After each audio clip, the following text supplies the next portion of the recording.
नमस्कार दोस्तों, स्वागत है आप सभी का हमारे इस वीडियो के अंदर। आज के वीडियो के अंदर हम बात करेंगे कि क्या हो विकास का बिहार मॉडल। तो आज तो सर्वप्रथम 22 मार्च बिहार दिवस के शुभ अवसर पर आप सभी को हार्दिक बधाई एवं शुभकामना। तो चलिए शुरू करते हैं आज इसी सिलसिले में। तो थोड़ा दिल थाम के देखिएगा इस वीडियो को, थोड़ा तसल्ली से सुनिएगा। So let's deep dive into this topic. Bharat में अर्थव्यवस्था का कोई स्पष्ट मॉडल नहीं है। बहुत तरह के मॉडल की खिचड़ी भर है और उस खिचड़ी का एक दाना गुजरात में मॉडल बनकर छिटका पड़ा है, तो एक दाना तमिलनाडु में बने मॉडल से। हम नहीं जानते कि आखिर मॉडल होता है क्या कोई ऐसा सांचा होता है जिसमें किसी राज्य को फिट कर दिया जाए। दुनिया भर के मुल्क अपने अपने इलाके में मॉडल को लेकर संघर्ष कर रहे हैं, पर पिछले 8-10 सालों से दुनिया भर की अर्थव्यवस्था आर्थिक जड़ता की शिकार रही है। हर मुल्क में गरीबी बढ़ी है, आर्थिक अंतर का विस्तार पहले से अधिक है। इसका मतलब यह है कि कुछ लोगों की कमाई बढ़ी है और बहुत लोग अपनी कमाई से मुश्किल से दाल रोटी का इंतजाम कर पा रहे हैं। राजनीतिक नारों से कोई मॉडल नहीं बन जाता है। हमारी राजनीति विकास का नाम लेकर जातिगत गोलबंदी करती है। राजनीतिक दलों के आंतरिक ढांचे में कोई लोकतंत्र नहीं है। पैसे और संसाधनों से लैस लोग रातों रात नेता बन जाते हैं। जिस राजनीति के पास अपना कोई मॉडल नहीं है, उसके पास अर्थव्यवस्था का कोई मॉडल भी नहीं हो सकता। कुछ पैमानों पर गुजरात तरक्की करता लगता है तो कुछ पैमानों पर तमिलनाडु। राजनीतिक कारणों से गुजरात का बहुत प्रचार है, लेकिन हम नहीं जानते कि तमिलनाडु और उड़ीसा का आखिर क्या मॉडल है। निवेशकों का मेला धीरे धीरे फर्जीवाड़ा साबित हो रहा है। इसके नाम पर करोड़ों रुपये खर्च कर विज्ञापन के मौके तलाशे जाते हैं और नतीजा वहीं ढाक के 3 पात। अभी उस वक्त का इंतजार किया जाना चाहिए जब भारत के किसी राज्य से कोई मुख्यमंत्री अर्थव्यवस्था का कोई अपना मॉडल खड़ा कर दे। जिस दिन वह यह काम कर देगा, वो दुनिया की अर्थव्यवस्था को नई दिशा दे देगा। इसका मतलब यह नहीं है कि मुख्यमंत्रियों ने काम नहीं किए हैं। दिक्कत यह है कि हम अर्थव्यवस्था की अपनी समझ 2-4 बिंदुओं के आधार पर बना लेते हैं। नेता भी हमें स्कॉलरशिप से लेकर स्कूटी बांटने का कोई मॉडल पकड़ा देते हैं। बिजली पहुंचाना और सड़कें बनाना ये मॉडल नहीं है। ये सब जरूरी काम है जो राज्य को करने ही चाहिए। इसीलिए हम सभी को विकास के प्रति अपनी समझ का विस्तार करना चाहिए। बिहार कैसा हो, इस पर चर्चा करने का उचित समय तो चुनाव ही था, जिसे सबने गंवा दिया। गाय और पाकिस्तान के नारों पर ही लोग भ्रमित होते रहे और जनता के बीच कोई आर्थिक मॉडल पहुंचा ही नहीं। बिहार को लेकर कोई भी आर्थिक समझ बनाने से पहले हमें पलायन के प्रति अपने नजरियों को बदलना होगा। पलायन एक अवसर है।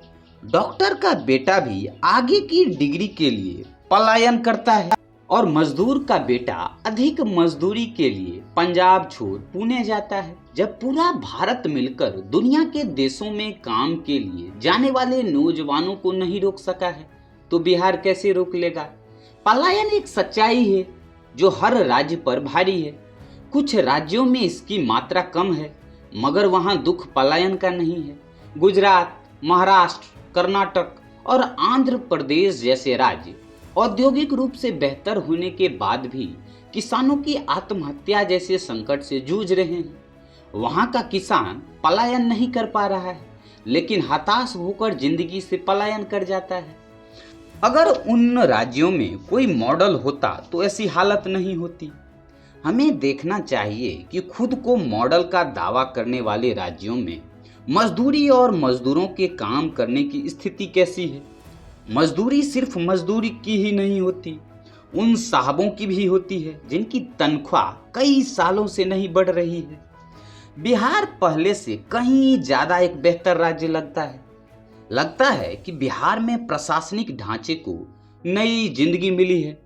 मुझे ठीक ठीक पता है कि अन्य राज्यों की तरह यहाँ भी सरकारी योजनाओं के पैसे में मुखिया से लेकर विधायक तक संध लगा देते हैं। राजनीतिक ठेकेदारों का ऐसा सिस्टम बनाती है जिसके कारण इस तरह की लूट का लोकतंत्रीकरण होता है। जो भी राजनीतिक दल ठेकेदारी जैसे नेटवर्क का ज्यादा से ज्यादा विस्तार करता है उसके पास ताकत होती है। लेकिन इन्हीं सब चुनौतियों के बीच अगर आप योजनाओं को जमीन पर उतार दें तो जनता याद भी रखती है। बिहार को सबसे पहले अपने प्रशासनिक ढांचे के मानव संसाधन को पेशेवर बनाना होगा। जिला और ब्लॉक स्तर के कार्यालयों में काम करने की नई नैतिकता बहाल करनी होगी। स्कूलों से लेकर कॉलेजों तक में शिक्षक नाम की प्रजाति मन से पढ़ाती ही नहीं है। सैकड़ों कॉलेज हैं, लेकिन आप वहां के किसी भी छात्र से पूछिए, पता चलेगा कि क्लास में प्रोफेसर से लेकर टीचर का स्तर बहुत गिर गया है। किसी प्रोफेसर को खुद से भी पूछना चाहिए कि जुगाड़ से नौकरी लेने के बाद उन्होंने बेहतर शिक्षण के लिए आखिर क्या किया है।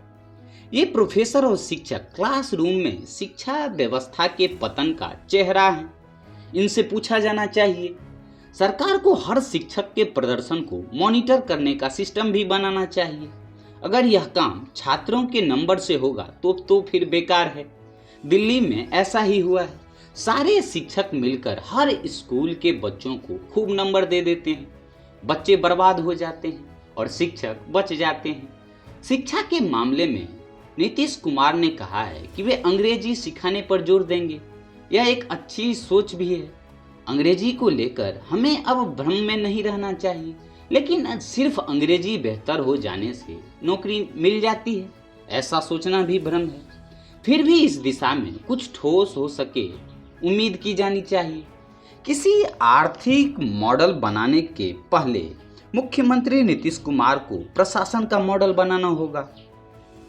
एक ऐसा प्रशासन जो बिहार के पुराने दौर की यादों को समाप्त कर दे। लोग अपनी आंखों से हर ठेके के साथ एक नया ठेकेदार बनते हुए न देखे। नीतीश कुमार ने इस दिशा में काफी सुधार भी किया है, तभी कई मामलों में बिहार बेहतर करता हुआ लगता है। लेकिन जरूरी है कि एक पारदर्शी, तटस्थ और लोक सेवक प्रशासन की स्थापना की शुरुआत बिहार से हो। बिहार शिक्षा के अलावा चिकित्सा के मामले में भी काफी पिछड़ा राज्य है। यहाँ के सरकारी अस्पतालों ने अभी तो विश्वसनीयता हासिल नहीं की है, जिन्हें देखकर किसी गरीब को भरोसा हो जाए कि वो बीमारी की चपेट में आकर भी बच जाएगा। मुख्यमंत्री को सुझाव है कि वे अपने तहत बिहार के 5 कोनों के 5 सरकारी अस्पताल ले लें, जो सीधा उनके निर्देश और निगरानी में काम करे। मुख्यमंत्री खुद इन 5 बड़े अस्पतालों को पेशेवर तरीके से चलाकर दिखाएं, तभी कुछ नया हो पाएगा। नीतीश कुमार ने 7 सूत्री वचन भी दिए हैं। इनमें से एक वचन है हर घर में पीने का पानी पहुंचाना। वे चापाकल का सिस्टम खत्म कर पाइप से पानी पहुंचाना चाहते हैं। यह एक अच्छा कदम है, लेकिन मुश्किल का काम भी है। गांव-गांव में पाइप से पानी पहुंचेगा, इसके लिए सिर्फ पैसे की जरूरत नहीं होगी, बल्कि पेशेवर प्रशासनिक ढांचे के बिना यह काम नहीं हो सकेगा। पानी के पारंपरिक स्रोत सूख रहे हैं, नदियों का हाल बुरा होता जा रहा है। बिहार अब भी एक जल राज्य लगता है, लेकिन अगर जल के इन पारंपरिक स्रोतों को नहीं बचाया गया तो नीतीश कुमार पाइप तो पहुंचा देंगे, मगर उनमें पानी नहीं आएगा। मैं दावे के साथ कह सकता हूं कि नीतीश कुमार इस बार भी उद्योगों को आकर्षित करने में सफल नहीं होंगे। बीजेपी की सरकार होती तो वह भी सफल नहीं होती। उद्योग के लगने और बसने का अपना एक सिस्टम होता है, जिसे बनाने में बिहार को काफी इंतजार करना होगा। बिहार को मानव संसाधन के मामले में बेहतर प्रयास करना चाहिए। बिहार से निकला टेक्नीशियन हो या इंजीनियर हो, इतना बेहतर हो कि किसी भी कंपनी में काम करने जाए तो वो राज्य के प्रति नजरिया ही बदल दे। बिहार को बेहतर मानव संसाधन के उत्पादन और निर्यात पर ध्यान देना चाहिए। यही बिहार का उद्योग है कि वह भारत और दुनिया के लिए बेहतर शिक्षक से लेकर कलेक्टर तक दे सकता है। बिहार में छात्र जीवन से बड़ा कोई उद्योग नहीं है। बरगद के पेड़ से लेकर खंडहरों के कोनों में छात्र समूह बनाकर नौकरियों के लिए पढ़ाई कर रहे हैं। पूरी दुनिया में ऐसा कोई शहर नहीं होगा जहां आप यह दृश्य देख सकते हैं। भोजपुरी गानों और मुहावरों में आरा शहर को कितना बदनाम किया गया है, लेकिन वहां के नौजवान वाकई इतने अच्छे तो हैं कि सुबह होते ही टोली बनाकर किसी तालाब किनारे पढ़ने चले जाते हैं। बिहार ही नहीं, केंद्र सरकार को भी बिहारी छात्रों की इस उद्यमिता की पहचान करनी चाहिए, उसका सम्मान करना चाहिए। उम्मीद है कि इस बार भी बिहार पहले से कुछ और बेहतर करेगा। अभी बिहार का वक्त नहीं आया है, आने वाले वक्त के लिए बिहार खुद को तैयार कर रहा है। तो दोस्तों, ये रहा हमारा आज का कंप्लीट वीडियो ऑडियो बुक, जिसमें हमने बात की कि आखिर क्या हो विकास का बिहार मॉडल, इसके बारे में।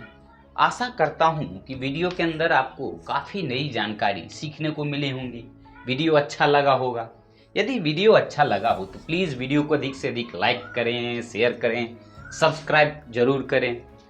फिलहाल आज के वीडियो के अंदर इतना ही। मिलेंगे आप सबों से फिर कल किसी नेक्स्ट टॉपिक के साथ, नेक्स्ट वीडियो के साथ, नेक्स्ट ऑडियो बुक के साथ। तब तक के लिए थैंक्स फॉर वॉचिंग।